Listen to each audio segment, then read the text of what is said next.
जय श्री राधा रानी सरकार की, जय श्री कृष्ण भगवान की, जय श्री लक्ष्मी नारायण जी भगवान की, जय तुलसी माता की, जय कार्तिक मास महत्यम की। कार्तिक मास महत्यम के अध्याय 32 की कथा आज हम आपको सुनाने जा रहे हैं, जो कि इस प्रकार है। सूत जी महाराज शौनक आदि 88,000 ऋषियों से आगे की कथा का वर्णन करते हुए कहने लगे हैं कि हे ऋषियों, कार्तिक मास में ध्वजारोपण अर्थात झंडी लगाना सब पापों को हरने वाला होता है। पूरी श्रद्धा भावना से जो कोई भी मनुष्य भगवान के मंदिर में ध्वजा लगाता है वह ब्रह्मा आदि देवताओं से पूजनीय होता है। गंगा जल का स्नान, तुलसी जी का पूजन, भगवान शिव जी का पूजन, ये सब ध्वजारोहण के बराबर हैं। नित्य प्रति नियम करके श्री विष्णु भगवान का पूजन करें। 2 स्तंभ धाता और विधाता का पूजन करें। हल्दी, अक्षत, चंदन से 20 हाथ भूमि लीप कर अग्नि स्थापित करें। घी और खीर से 108 आहुति देवें। ध्वजा को भगवान के मंदिर में लेकर जावें। स्तंभ युक्त ध्वजा विष्णु जी के मंदिर के द्वार के शिखर में बांधें। चंदन, अक्षत, धूप, दीप से श्री विष्णु भगवान जी की पूजा आराधना करें।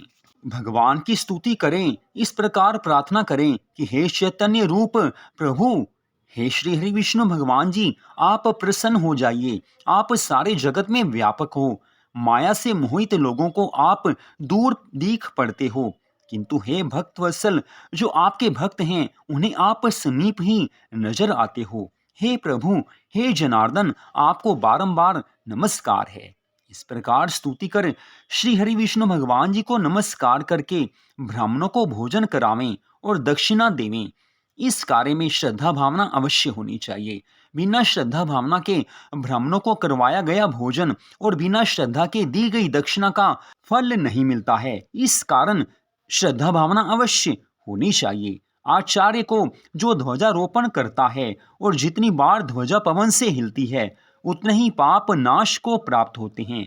जो पुरुष बांधी हुई ध्वजा को देखकर नमस्कार करते हैं उनके भी पाप नष्ट हो जाते हैं। एक प्राचीन इतिहास हम तुम्हें सुनाते हैं।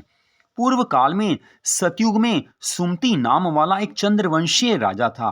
वह भगवान का भक्त, हरि कथा को सुनने वाला, अहंकार रहित सप्त द्वीपों का राजा था और सत्यवती नाम की उसकी बड़ी पतिव्रता स्त्री थी। दोनों ने ही अनेक तालाब, कुएं और बावड़ी बनवाई। सत्यवती नित्य ही भगवान के मंदिर में भगवान के सामने नृत्य किया करती थी। राजा भी कार्तिक मास के शुक्ल पक्ष की द्वादशी तिथि को भगवान के मंदिर में ध्वजा बांधा करता था। एक समय राजा और रानी को देखने के लिए विभांडक ऋषि आए। मुनि का आगमन सुन राजा और रानी ने उनका बड़ा मान सम्मान किया है, आदर सत्कार किया है, पूरी श्रद्धा भावना से उनकी पूजा की है।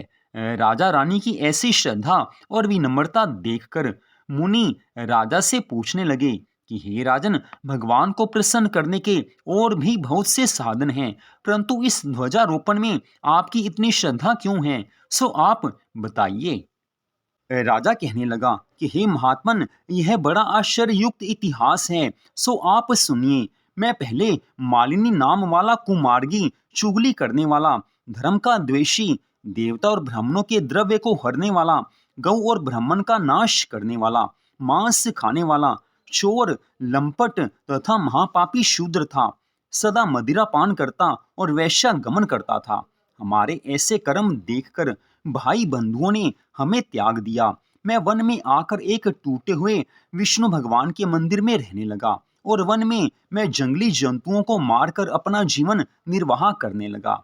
इसके बाद विंध्याचल पर्वत में रहने वाली कोकिलिनी नाम वाली निषाद की कन्या, जिसने अपने पति को मार दिया था, वह दुष्ट भूख से व्याकुल हुई हमारे पास आई।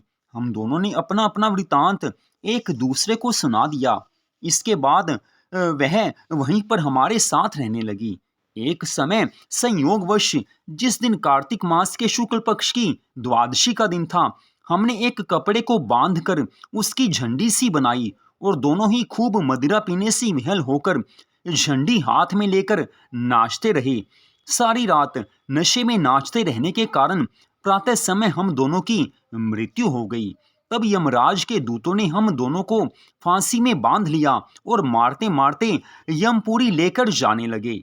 इतने में ही विमान लेकर श्री विष्णु भगवान के दूत वहां पर आ गए और यम के दूतों को धमकाने लगे कि अरे मूर्खों, तुम पापियों को यमपुरी में लेकर जा सकते हो, धर्मात्मा को तुम यमपुरी में नहीं लेकर जा सकते। परंतु यमदूत भी क्रोध करके कहने लगे कि ये दोनों महापापी हैं, इन्होंने सारा जीवन पाप कर्म किए हैं, इन्होंने कभी भी कोई धर्म कार्य नहीं किया है, सारा जीवन इन्होंने पाप में लगा दिया है, कभी भगवान की भक्ति नहीं की, कभी भगवान की कथा नहीं सुनी, कभी भी कोई धर्म कार्य नहीं किया है, सारा जीवन पाप कर्मों में लगे रहने के कारण हम इन्हें लेने आए हैं ताकि यमराज इनको इनके बुरे कर्मों का दंड दे सकें, क्योंकि पापियों को सदा से ही यमराज दंड देते आए हैं। यमदूतों की इन बातों को सुनकर भगवान के पार्षद कहने लगे कि बड़े खेद की बात है कि तुमको धर्म और अधर्म का कुछ ज्ञान नहीं है। जो बात वेदों के अनुकूल है वही धर्म है और जो वेदों के विरुद्ध है वही अधर्म है। यद्यपि इन्होंने जीवन भर पाप कर्म किए हैं, आयु पर्यंत महापापों में ये दोनों लगे रहे हैं, परंतु इन्होंने कार्तिक मास के शुक्ल पक्ष की द्वादशी तिथि को भगवान के मंदिर में झाड़ू दी थी, दीपक जलाया था, नृत्य किया था, चाहे अनजाने में ही इन्होंने ध्वजारोपण की, मंदिर में झाड़ू दी और दीपक जलाया। निस्संदेह इन्होंने अनजाने में सब कुछ किया था, लेकिन इतना करने मात्र से इनके सब पाप नष्ट हो गए। इस कारण यह विष्णु लोक में लेकर जाने के योग्य हैं, यमपुरी में इन्हें तुम नहीं ले जा सकते।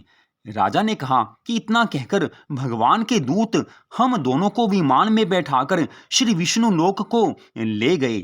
उसके बाद यहाँ मृत्यु लोक के श्रेष्ठ कुल में आकर हम राजा हुए और कोकिलिनी नाम की निषाद कन्या यह मेरी रानी बनी। यहाँ भी भगवान की कृपा से हमारे पास अतुल संपत्ति है, सभी सुख हमें मिले हुए हैं। हमने अनिच्छा से ही कार्तिक मास के शुक्ल पक्ष की द्वादशी तिथि को भगवान के मंदिर में झाड़ू दिया और उसके बाद दीपक जलाया, अनजाने में ही ध्वजारोपण किया, उसका ये फल हमें मिला है।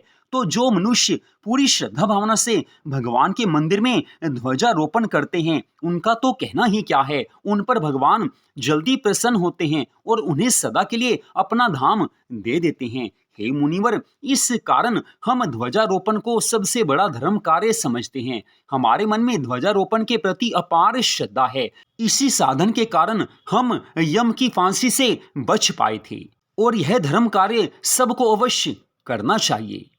तो इस प्रकार कार्तिक मास महत्म के 32वें अध्याय की इस कथा का विश्राम होता है।